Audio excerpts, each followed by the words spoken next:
The Roman Empire, 80 AD, the opening of the Colosseum and the spectacle of power.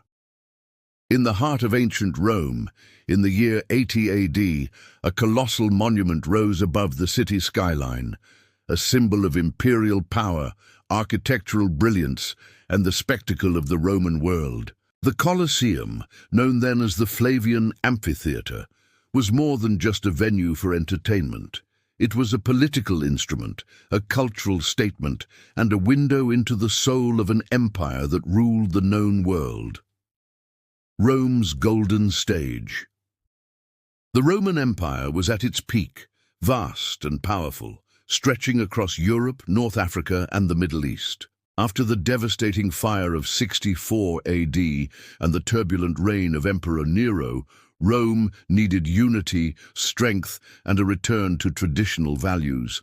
The new Flavian dynasty, led by Emperor Vespasian, began construction of the Colosseum as a gift to the people, a place where citizens of all classes could come together and revel in Rome's greatness. Completed under his son, Emperor Titus, the Colosseum opened in 80 AD with an inauguration that would last 100 days.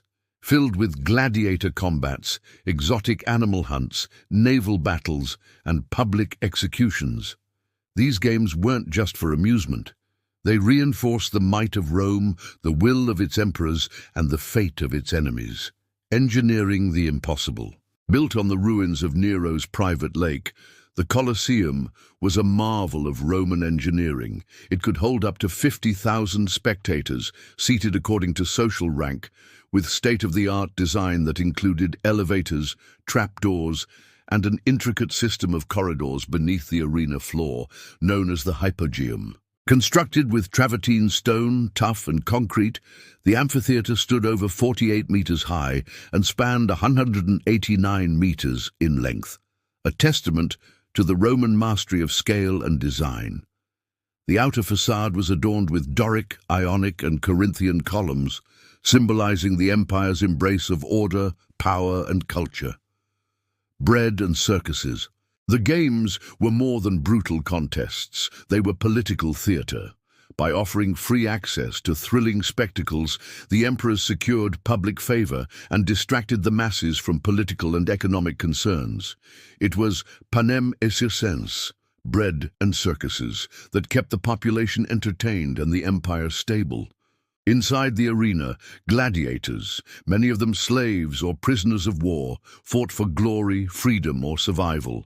Wild beasts from across the empire, lions, tigers, elephants, were brought in to display Rome's dominion over nature itself. Sometimes the arena was even flooded to reenact naval battles, known as naumachii, an astonishing feat of logistical genius. Legacy of stone and blood.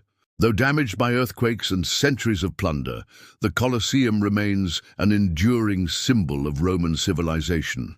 Its arches have witnessed emperors rise and fall, gladiators fight to the death, and the shifting tides of history.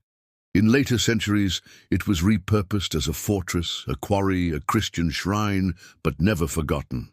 Today, the Colosseum stands not only as a ruin, but as a relic of human ambition, of what empires build to project power and preserve legacy.